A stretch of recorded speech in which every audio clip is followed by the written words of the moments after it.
안녕하십니까. 이 시간은 새로운 국경선 철폐와 세계 평화 이 제목의 말씀을 세 번으로 나누어서 이 말씀을 공유하고자 합니다.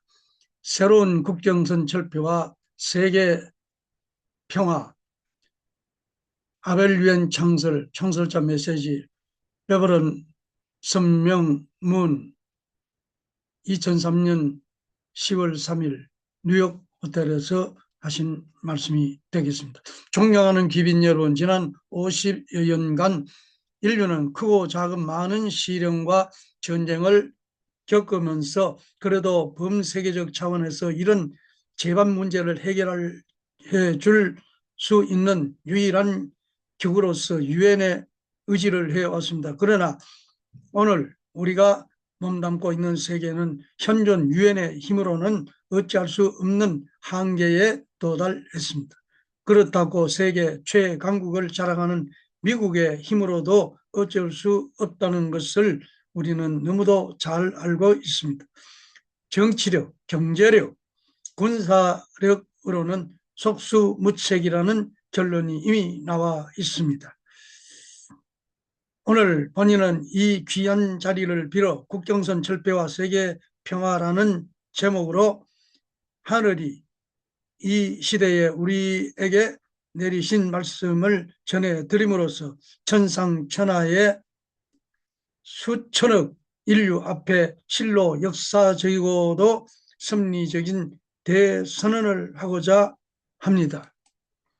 여러분, 우리가 이 세상의 모든 국경선을 철폐하면 평화의 세계는 자동적으로 오게 될 것입니다. 그런데 우리가 기억해야 할 것은 이 세계에 현존하는 국경선들의 주인이 과연 누구냐는 것입니다. 하나님이 아니라는 것은 분명합니다. 국경을 만들기 시작한 장본인은 바로 다름 아닌 사탄 마귀입니다. 따라서 어디든지 국경선이 있는 곳에는 반드시 악마의 실체가 도사리고 있다는 것을 알아야 하겠습니다. 이런 결과는 인간 조상의 타락이 선악의 분기점이 되는 혈통을 엇바꾸어 놓았기 때문인 것입니다. 동양과 서양을 비롯해 비교해 보아도 문명권을 중심 삼고 상반된 국경선이 생겼는데 그곳에는 악마가 진을 치고 있는 것입니다. 악한 문화적 배경, 역사와 전통적 배경, 인종적 차별 등 이런 모든 종류의 함정을 파고 국경선을 만든 장본인은 하나님이 아니고 사탄 마귀라는 것입니다. 하나님께서 소원해 오신 선한 세계는 통일의 세계입니다. 즉, 전 인류가 하나의 대가정을 이루어 사는 하나의 세계인 것입니다.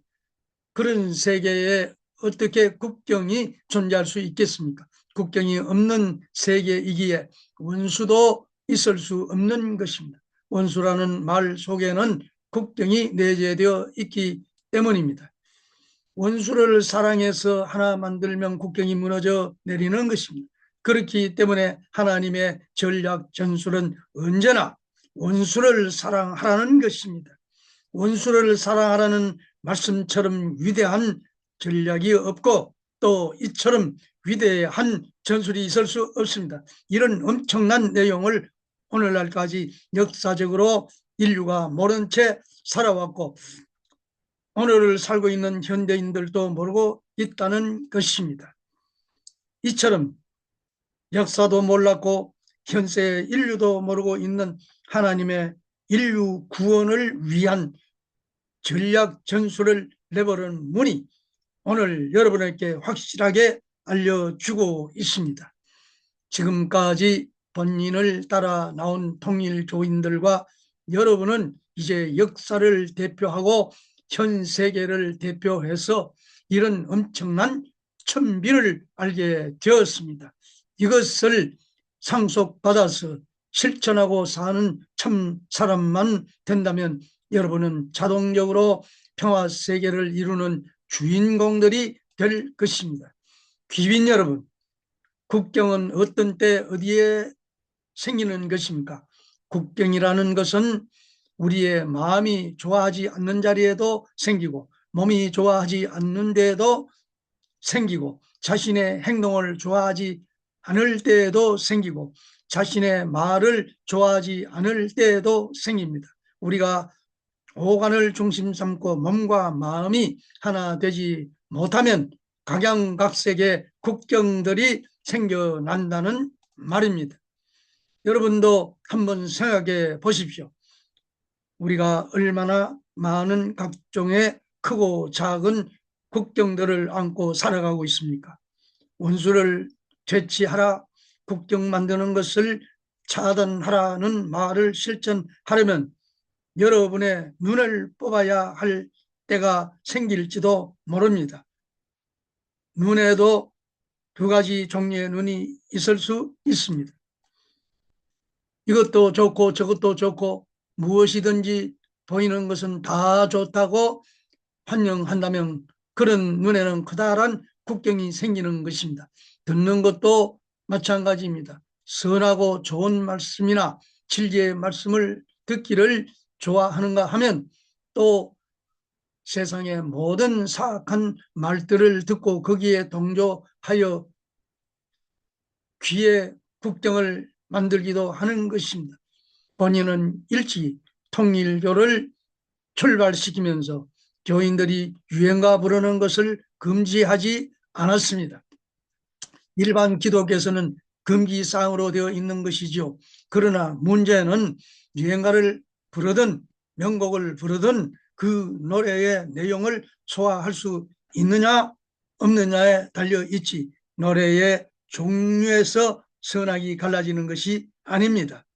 즉 노래를 불러서 새로이 국경을 하나 더 만드느냐 아니면 국경을 철폐하느냐 하는 것이 문제라는 뜻입니다. 따라서 무슨 노래를 부르든 하나님께서 좋아할 수 있는 참 사랑의 다리를 놓을 수 있는 사람은 유행가를 부르든 무슨 희귀한 말의 노래를 부르든 하등의 문제가 되지 않는 것입니다.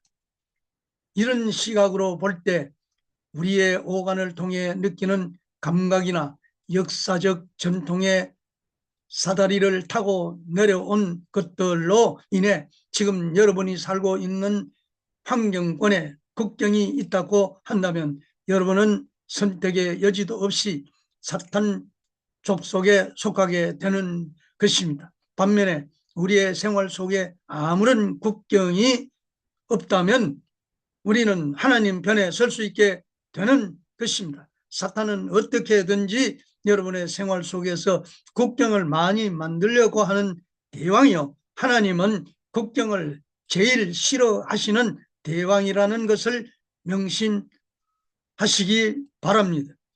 여러분도 알다시피 레버넌 문이 태어난 한반도에는 지금도 남과 북을 가르는 38선이 있습니다.